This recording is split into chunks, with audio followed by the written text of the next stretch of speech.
Oi, meu povo, tudo bem? Como é que vocês estão? Espero que estejam muito bem, principalmente depois dos dias dos namorados, não sei como é que vai estar os solteiros.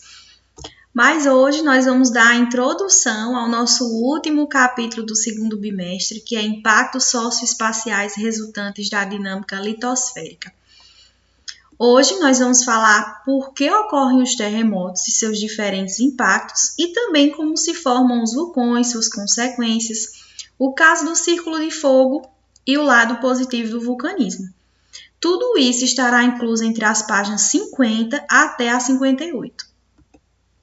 Até o final da aula de hoje, você saberá identificar as áreas de risco relacionadas às atividades sísmicas e ao vulcanismo no Brasil e no mundo, e analisar como os países e as populações se adaptam a tais áreas. Então, quando falamos sobre a dinâmica atmosférica, percebemos que, como a própria palavra diz, ela é bem dinâmica, né? E graças a essa dinamicidade, há várias consequências relacionadas a ela. Entre uma destas são os terremotos. Então, os terremotos, eles podem acontecer por dois motivos. Ou pelo movimento de placas tectônicas, ou pela reacomodação de rochas, que é o que acontece, por exemplo, aqui no Brasil, já que nós estamos no centro de uma placa e somos tectonicamente estáveis. Então, quando esses tremores ocorrem em áreas continentais, são chamados de terremotos, e quando em áreas marinhas ou oceânicas, são chamados de maremoto. Como podemos ver nessa imagem aqui superior direita, o foco ou início desses tremores, desses sismos, se chama hipocentro. E onde esses tremores vão ser sentidos na superfície é chamado de epicentro. Quanto às palavras maremoto, há outra palavra que pode funcionar como sinônimo dela, que no caso são os tsunamis. Falamos sobre isso no nosso capítulo anterior, quando estudamos agentes internos, né? E maremoto e tsunami são, sim, palavras sinônimas, dependendo do contexto. Essa segunda é de origem japonesa, só que há alguns especialistas que preferem dizer que os maremotos são os tremores que acontecem em alto mar e as tsunamis são as ondas, as grandes ondas que acontecem durante esse tremor. Então, para medir a intensidade desses sismos, pode fazer uso do sismógrafo, que é esse aparelhozinho aqui da tua direita superior, e o Richter, que era um sismógrafo muito famoso, ainda criou uma escala para se medir a intensidade e os efeitos desses tremores. Erroneamente, achamos que a escala Richter ela é de 0 a 10, né? Mas ela é uma escala infinita. Apenas nunca ultrapassou os 10 graus nessa escala, certo? Sugiro que você pause o vídeo e dê uma olhadinha aqui nessa escala que dá para ver, de acordo com a intensidade desse tremor, o quanto ele é capaz de causar à sociedade. As dúvidas que costumam surgir sobre esse assunto. Professora, onde foi que aconteceu o terremoto mais intenso ou maior na escala Richter? Ele aconteceu aqui na América do Sul, no Chile, numa cidade chamada Valdívia, no ano de 1960. Ele conseguiu alcançar a escala 9.5. E ele foi tão intenso que acabou atravessando o Oceano Pacífico e chegando ao Havaí, às Filipinas, e matando uma série de pessoas. Vítimas fatais foram cerca de 1.600. E uma coisa curiosa esses terremotos ou qualquer outro tipo de desastre ambiental ou catástrofe ambiental pode acometer países de diferentes classificações econômicas, países desenvolvidos ou países emergentes. Só que dependendo da sua estrutura econômica, esse país pode reagir de diferentes maneiras. Um exemplo peguemos um terremoto de escala 8,5 na escala Richter. Agora, Japão e Haiti, a mesma intensidade. A forma que esses países de grau de economia diferente vão lidar com essa catástrofe é extremamente diferente, certo? Eles vão conseguir minimizar perdas humanas e materiais da mesma maneira? Não, o enfrentamento vai ser diferente. Só para vocês terem ideia, essas duas imagens são no Japão, no ano de 2011, quando se teve um terremoto lá, também com tsunami. E essas imagens diferenciam de uma da outra, março, junho, julho, 2 meses. E pasme, é o mesmo lugar. E olha o grau de estrutura desse país para conseguir se reerguer em tão pouco tempo. Lá é tão comum no Japão os tremores, os terremotos, que tem uma data especial no ano, que é 1º de setembro, que escolas, hospitais, empresas passam o dia inteiro com treinamentos de como agir durante um terremoto. Uma das sugestões que é dadas é que familiares ou amigos combinem um lugar, um ponto de encontro, quando se haver esses tremores, porque a tendência é que todo mundo esteja usando os celulares e as linhas telefônicas costumam ficar congestionadas. Então, tendo um lugar, um ponto de encontro, quem conseguir sobreviver vai até ele. E agora os vulcões. Primeiro, onde é mais comum se encontrar vulcões? A distribuição deles, como nós podemos ver, é muito parecida com a distribuição das placas tectônicas. Então, eu vou encontrar vulcões em limites de placas tectônicas, sejam eles convergentes ou divergentes. Quanto às partes de um vulcão, nós temos a câmara magmática, que é por onde sai o magma. Esse magma, ele vai sair aqui por uma espécie de duto chamado de chaminé. A cratera é como se fosse a boca do vulcão.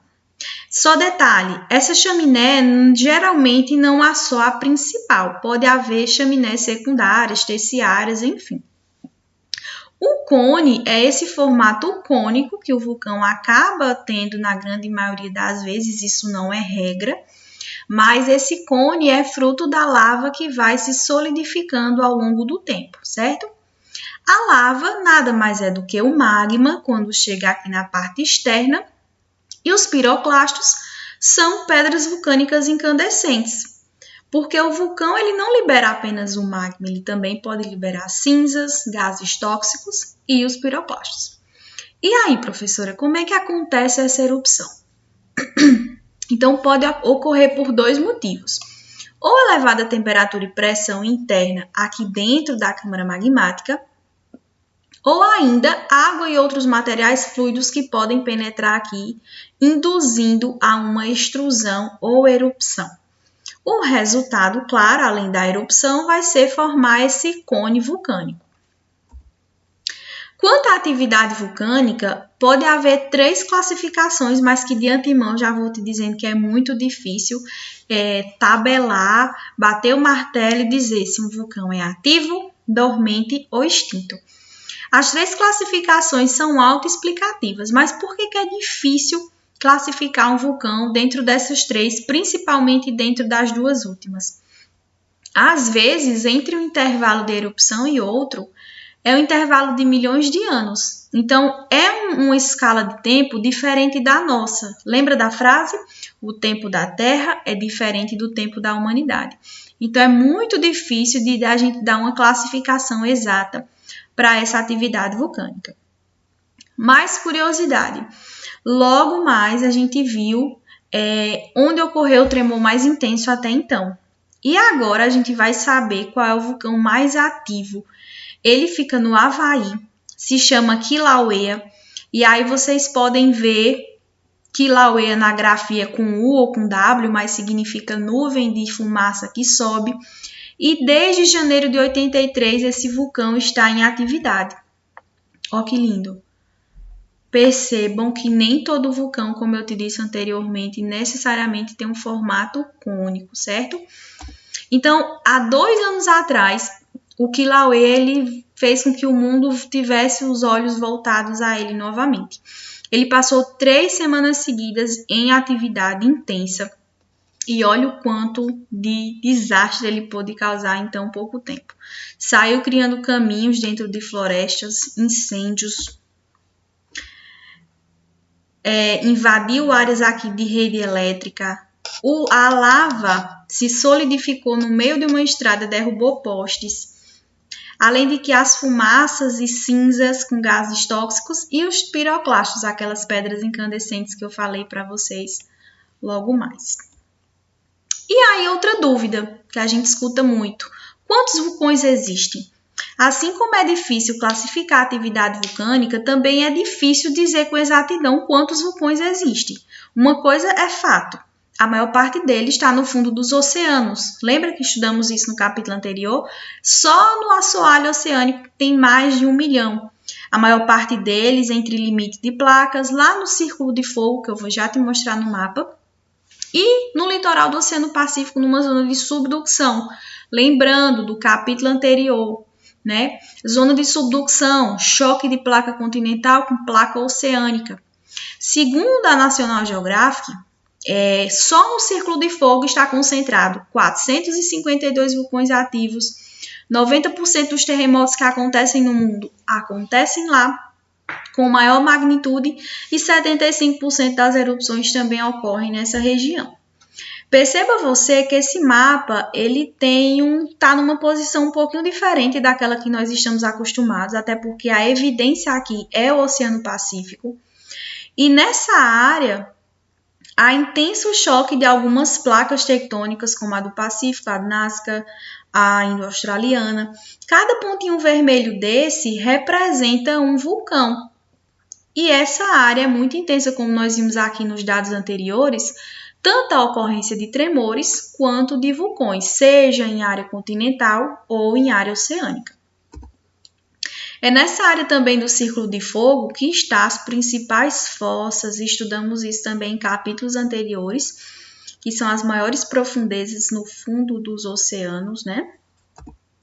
E uma curiosidade e também uma preocupação: há uma densidade demográfica expressiva no entorno do Círculo de Fogo. O Círculo de Fogo também é uma área litorânea. Círculo de Fogo, Cinturão de Fogo, Anel de Fogo são as denominações que vocês podem ver para essa área. Então, é comum que a população se concentre em áreas litorâneas do planeta, e isso tem uma certa relação. Se nós olharmos aqui, por exemplo, para o Sudeste Asiático, cadê aqui o mouse? Aqui. Se nós olharmos aqui, por exemplo, para o Sudeste Asiático, olhando para o Japão, é preocupante a quantidade de vulcões localizadas nesse país, além dos terremotos que nós já sabemos que lá é bastante comum. Como também aqui na América do Sul, onde banha parte da Cordilheira dos Andes, Estados Unidos, algumas ilhas oceânicas. Consequências do vulcanismo. Primeiro deles, que é óbvio, é que pode atingir pessoas, né? Pode atingir povoados. Se essa lava escorrer por encostas, os piroclastos, que são aquelas pedras incandescentes ou lavas incandescentes, como vimos agora há pouco, também podem atingir pessoas e causar incêndios. Os gases tóxicos emitidos, além de serem nocivos à nossa saúde, podem provocar chuvas ácidas. As cinzas vulcânicas podem prejudicar o tráfego aéreo. As partículas provenientes dessa erupção podem dificultar a reflexão da radiação solar, além de que podem ocorrer explosões como ocorreu em Krakatoa. E aí sim, tem um lado positivo do vulcanismo? Tem, e não é pouco. Tanto que eu coloquei aqui até 2 vezes, mas desconsiderem, que foi o turismo. Nós, seres humanos, por natureza, somos curiosos e parece que aquilo que é perigoso chama mais nossa atenção. A atividade vulcânica gera também uma atividade econômica, que no caso é o turismo, só que com todo um aparato de profissionais conhecedores da região, sabendo até que ponto pode se chegar, né? Esse turismo também está condicionado a essa formação de ilhas, né? Fernando de Noronha, por exemplo, aqui no Brasil, é um testemunho de atividade vulcânica no passado geológico do Brasil, quando a América do Sul estava se separando do continente africano lá na Gondwana. Noronha é uma das mais conhecidas, mas temos outras, como estudamos no finalzinho do capítulo anterior. Junto a essa atividade turística, há aqui, e eu já posso relacionar com a energia geotérmica, que são turistas desfrutando de águas termais quentes, né? Perto de uma usina geotérmica. Então, vamos por parte. Energia geotérmica é aquela proveniente do calor do interior da Terra. Então, áreas que têm intensa atividade vulcânica, há uma possibilidade de desfrutar dessa geração de energia. Áreas que também têm essas características podem ser áreas naturais de fontes termais. Muitas pessoas, inclusive, acreditam na propriedade medicinal dessas águas. Então, juntam num espaço só produção de energia geotérmica, ao mesmo tempo de águas termais que atrai o turismo, ok?